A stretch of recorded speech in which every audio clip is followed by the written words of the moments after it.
예, 시청자 여러분, 한 주 동안 잘 지내셨죠? 신유리입니다. 이해랍니다. 이게 세계화 하는데 네. 제가 볼 때 정말 세계화라는 게 맞긴 맞는 것 같아요. 얼마 전에 이 KC 인증 없는 이거를 수입을 못하게 이 직구를 못하게 한다 그러니까 또 굉장히 반발이 많았죠. 그래서 정부가 철회하긴 했는데 그만큼 해외에서 직접 물건 사시는 분들도 많고 또 우리가 요새 관심을 두는 것은 사실 그 외국인 가사 도우미 인력 문제를 또 많이 우리가 관심을 두고 있죠. 그만큼 정말 세계화가 되고 있다라는 생각이 드는데 그런 차원에서 정말 우리가 과연 외국인 근로 인력을 어떻게 바라봐야 하고 과연 우리가 어느 정도의 혜택을 또 우리 나름대로의 이익을 받을 수 있을지 이런 부분 좀 생각해 봐야 될 것 같습니다. 외국인 가사 도우미 얘기도 해주셨는데 우리나라가 참 사람으로 많은 발전을 이뤘습니다. 그리고 여전히 답은 사람에 있다. 이것을 알고 실천 중인 곳이죠. 인적 자원 개발을 위해 노력 중인 산업인력공단 이우여 이사장과 오늘 이야기 나눠보도록 하겠습니다. 이사장님 안녕하세요. 안녕하세요. 네, 안녕하세요. 반갑습니다.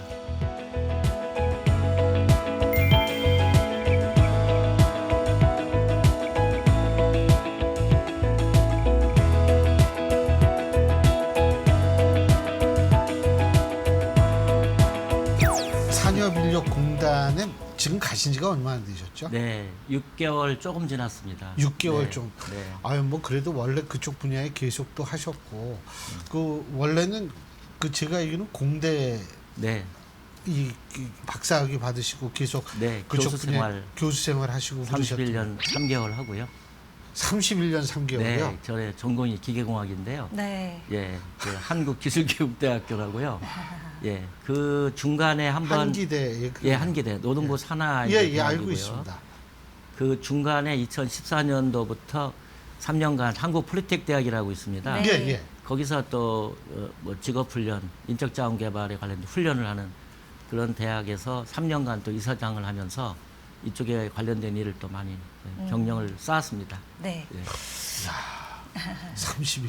그러니까요. 제가 28년째인데 좀 아, 있으면 능가하겠습니다. 근데 31년까지는 안 될 것 같은데. 저는. 내가 그 전에 교수만 일찍 사겠어. 정년할 것 같아가지고. 네, 이사장님께서 지금 또 말씀해 주신 거 들어보니 네. 정말 인적 자원 개발 위해서 누구보다 신경 쓰시고 노력해 오신 것으로 보이는데 이제 한국산업인력공단 오신 지 6개월 되셨다고 하셨습니다.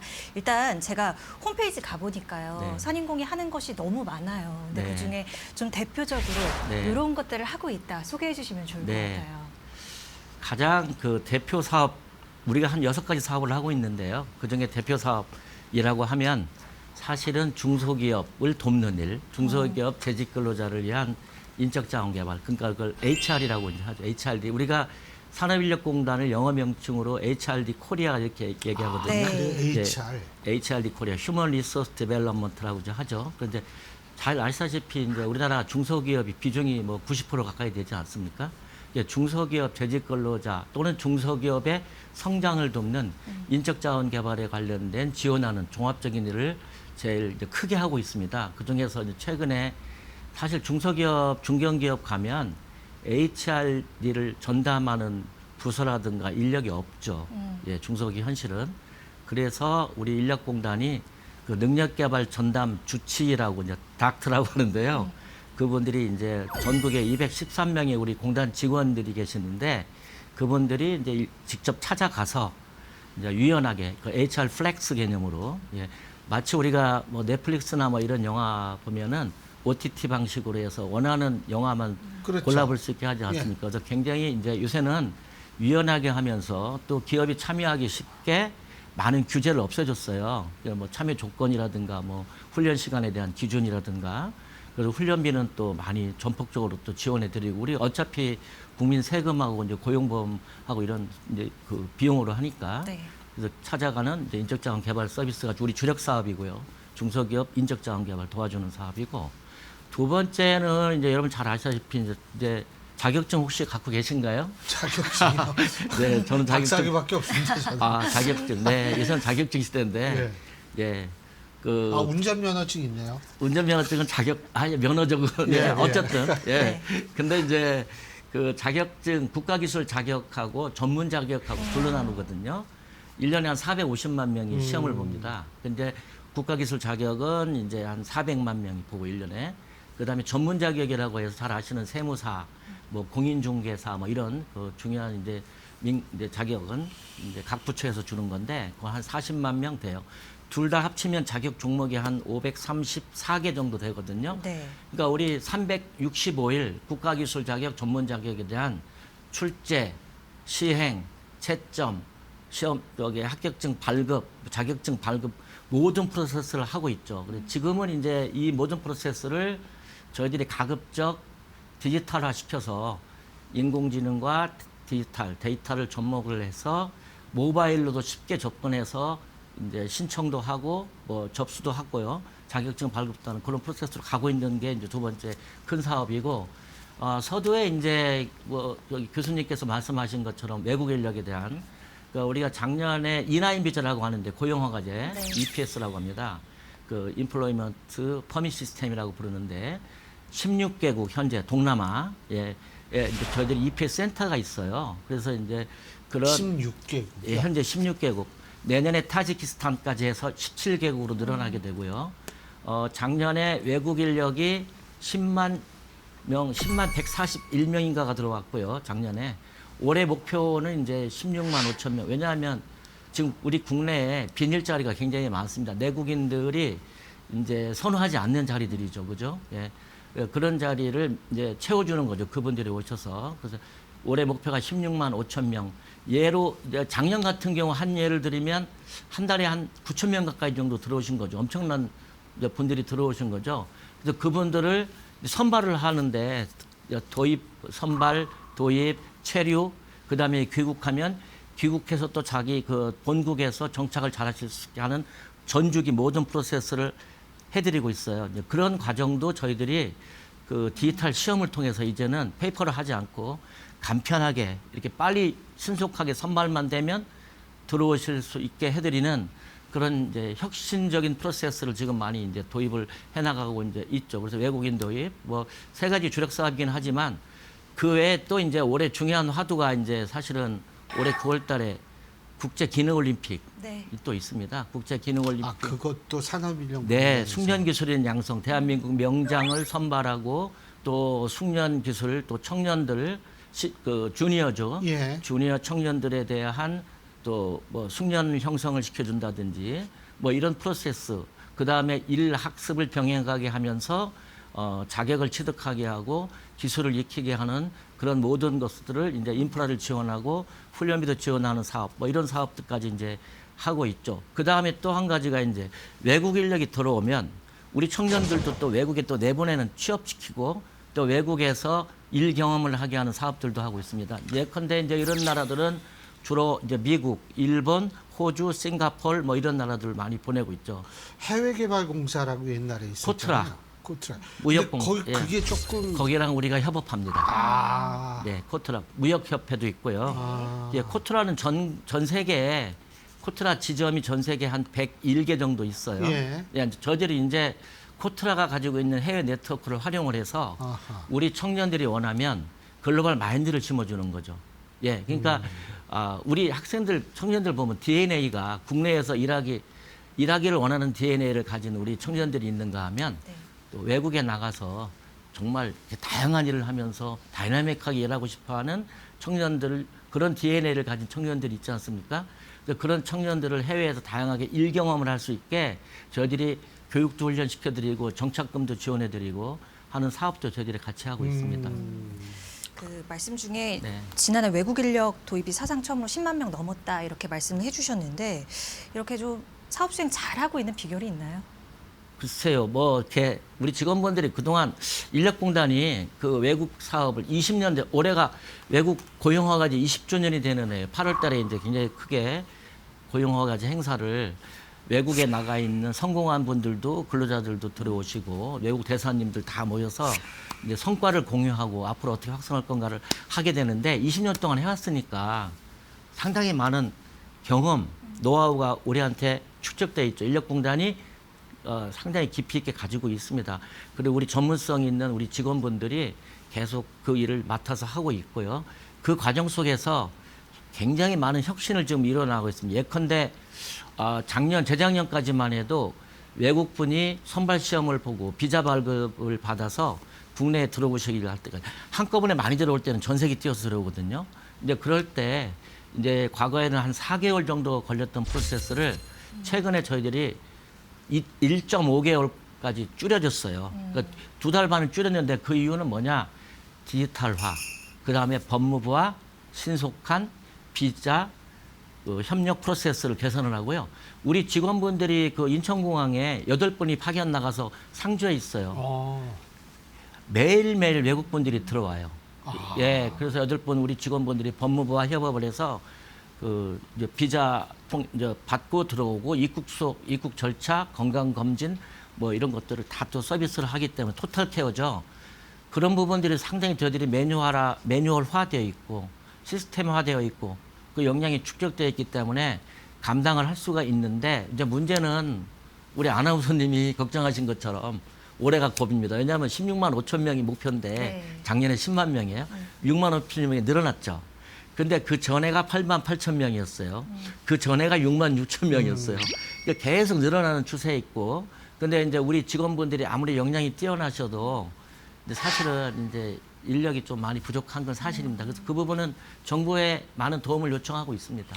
근데 이제 네. 핵심적인 문제는 뭐냐면 우리가 가사 도우미 혹은 베이비시터 같은 우리가 그런 분들로 외국 인력을 좀 모시고 싶다라는 얘기가 나왔을 때 제일 지금 사실 좀 논란거리가 됐던 게 최저임금을 적용을 해야 되는가 아니면 그렇게 되면 그 의미가 없다 뭐 이런 얘기도 또 나오고 막 이러는데 이런 부분도 사실은 관련 있지 않겠어요? 외국인 고용 문제와? 네, 상당히 중요한 이슈죠. 예. 이제 사실은 동남아 16개국에서 예. 외국인 근로자들이 가장 선호하는 나라가 대한민국입니다. 일본도 아니고 싱가포르도 아니고 대만도 아니고 가장 먼저 선호를 하는데 그 이유는 우리나라는 그 내국인 외국인 차별 없이 최저임금을 적용을 하죠.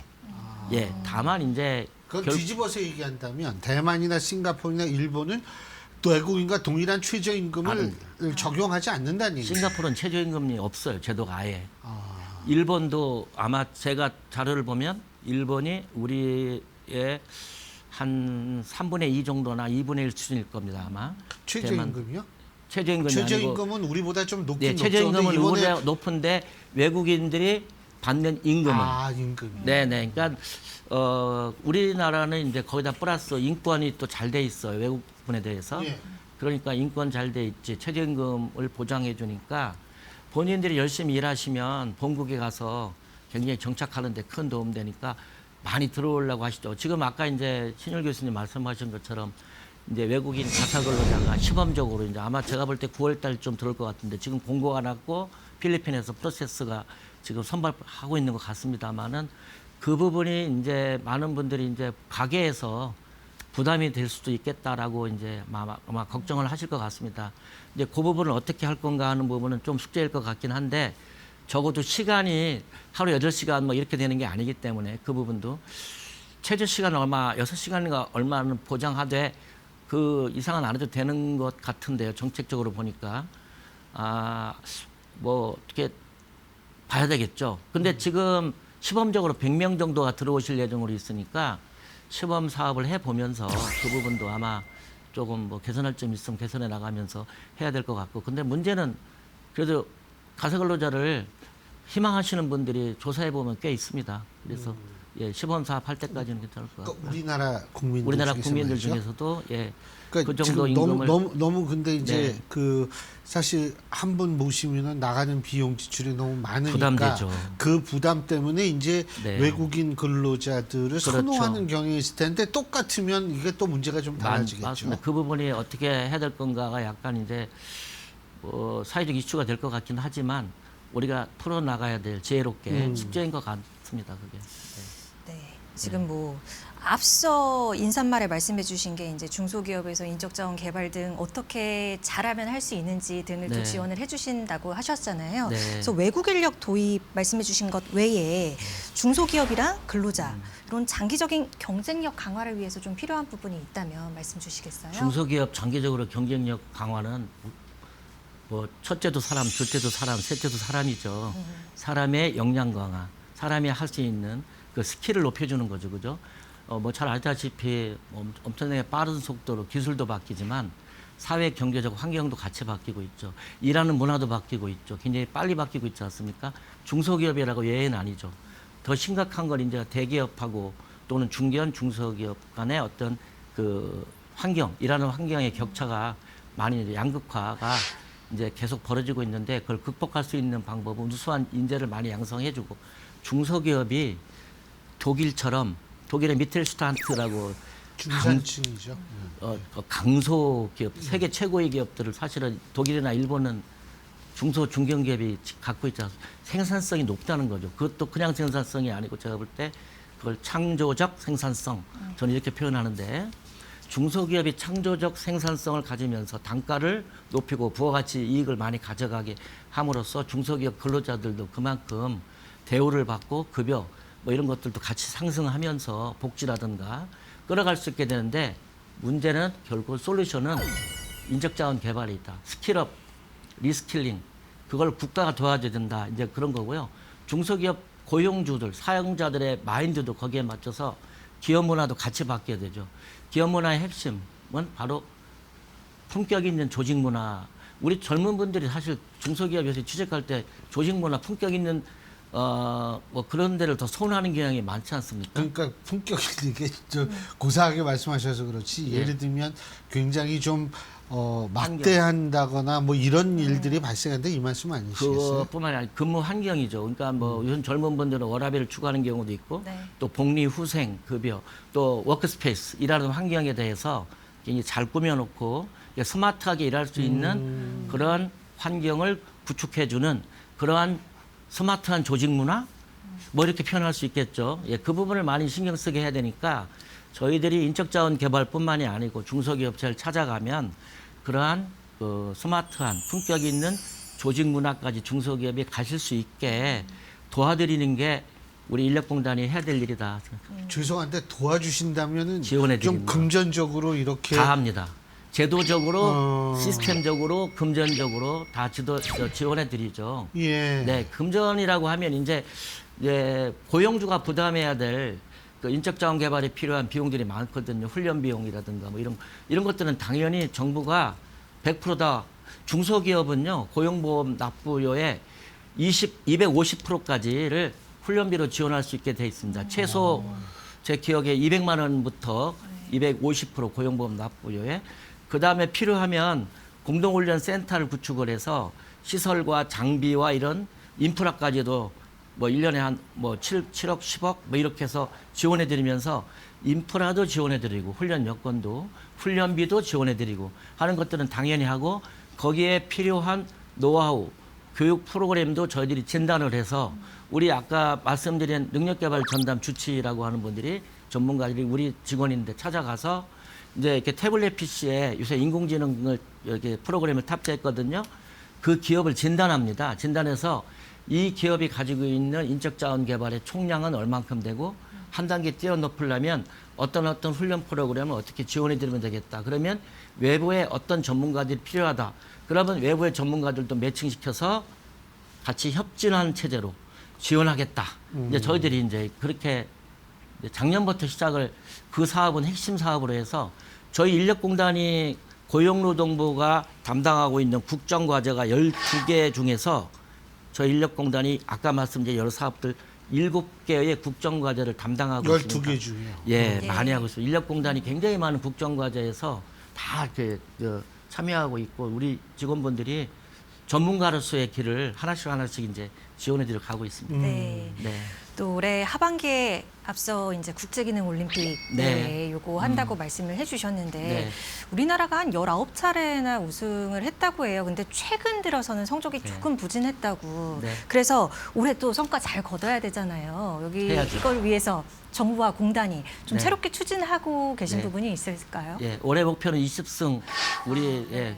그 옛날에는 사실 박정희 정권 시절이나 이럴 때는 우리가 국제 기능 올림픽 나가서 휩쓸고 그랬어요. 예, 손재주가 좋다고 막 그때 그러고 김포공항에서 그랬죠. 카프레 됐습니다. 그렇죠. 막 우승하고요. 이 꽃다 이 뭐죠? 화환 예. 목에 걸고. 그게 1977년도인데요. 아, 예. 우리가 처음으로 국제기능올림픽에 출전한 게 67년도에 아. 일본이 64년도에 출전했고요. 아. 우리가 67년도. 그로부터 10년 뒤에 종합 우승을 했습니다. 그 이후에 거의 우승을 빼놓지 않고 다 했어요. 그래서 19번까지 했는데 최근 3개 대회에서 아쉽게 2등, 3등, 2등을 했어요. 중국 항상 1등 했고요. 두 번째는 우리가 3등을 했는데 그때 2등이 브라질이었고요. 지난번 대회가 2년마다 하는데 지난번 대회가 이제 또 중국이 1위를 했고요. 이번에 프랑스에서 하거든요. 네. 리옹. 그래서 9월 달인데 47개 종목을 출전하는데 57명 선수가 요번에 20승까지 하고 마무리하자. 왜? 2년 뒤에 상하이거든요. 그럼 중국이 휩쓸겠죠. 터세가 있을 것 같아서 2승 한번 해보자 해갖고 지금 열심히 금메달 한 13개만 따면 가능할 것 같은데 지난번 2등 할 때 11개였더라고. 제가 자료를 보니까. 야, 13개만 해보자. 지금 열심히 그래서 훈련 선수들 저희들이 가서 지금 18개 훈련장에서 훈련을 하고 있거든요. 우리 본부에서도 하고 있지만. 근데 이제 그래서 정신 무장, 멘탈 강화하는 프로그램도 살림치유도 해드리고. 양궁 선수들이 주로 많이. 네. 우리 선수들 그 멘탈 하고 또 어학 프로그램에서 왜냐하면 이제 88개국이 출전하니까 네. 이제 국제적인 어학과 이제 뭐 이렇게 할 때 시험 문제가 갑자기 튀어나오니까 그래서 그런 것도 하고 뭐 해서 이번에 9월 달에 갑니다. 하여튼 뭐 많이 기원해 주십시오. 아, 그럼- 20등 해야죠. 네, 20승. 그럼요. 근데 네. 우리가 제일 그래도 강한 종목이 어떤 쪽이에요? 최근에 우리가 웹 디자인은 3회 연속 우승했고요. 웹 디자인. 웹 디자인. 예. 그다음에 그 디지털 IT 분야.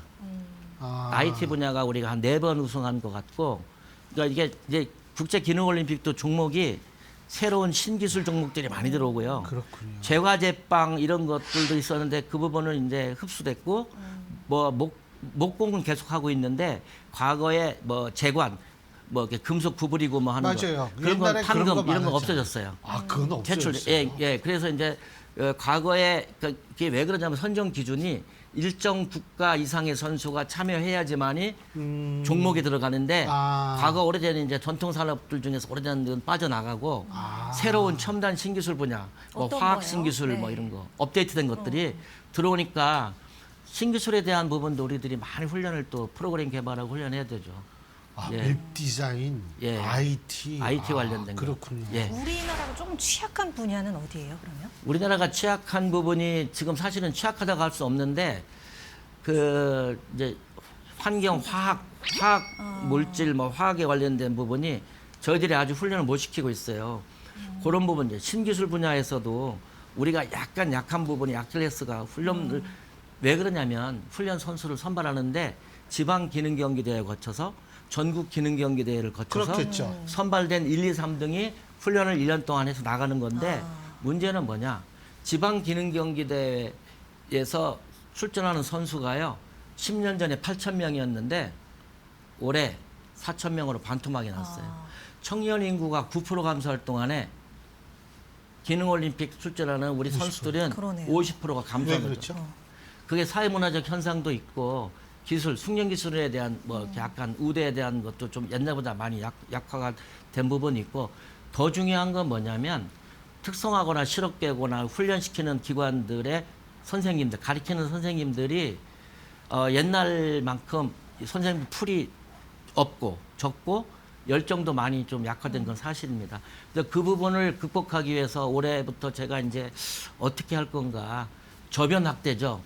예, 국제기능올림픽은 이제 18세부터 25세까지로 딱 나이가 제한되어 있고 평생 딱 한 번만 출전할 수 있거든요. 그래서 원타임이죠.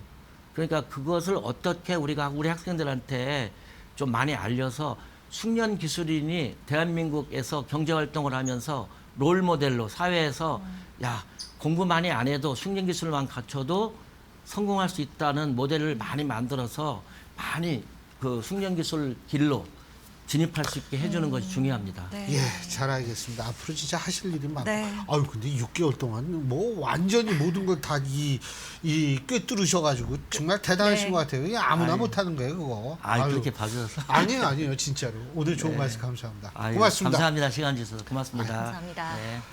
예, 여러분 들으셨죠? 아니, 오늘 이사장님이랑 이렇게 쭉 얘기를 하면서 제가 느낀 게 뭐냐면 옛날에 저 중고등학교, 초등학교 다닐 때 우리가 산업 입국 뭐 이런 얘기를 하면서 상당히 여러 가지 기능적 분야에 있어서 얘기를 많이 했는데 요새 우리나라에선 그런 쪽에 사실 얘기가 많이 들어간 건 사실이에요. 그런데 제가 말씀드리고 싶은 건 뭐냐면 자, 산업사회다? 농업이 다 없어지면 그거 아니거든요. 우리가 소위 말하는 기술정보사회라고 얘기를 하지만 그 사회라고 하더라도 굴뚝산업이 없어지냐면 그거 아니거든요. 이것들이 뒷받침이 돼야지 새로운 생산 양식이 또 꽃을 피울 수 있는데 그런 측면에서 우리가 정말 이 기능적인 측면 그리고 산업 인력이라는 측면이 얼만큼 중요한지를 다시 한번 생각해 볼 기회가 됐던 것 같습니다. 네, 말씀해주신 부분에 대해 가치와 또 이 중요성에 대해서 다시 한번 재고해 볼 수 있는 소중한 시간이었습니다. 저희는 다음 시간에 인사드릴게요. 함께해 주신 여러분 고맙습니다. 고맙습니다.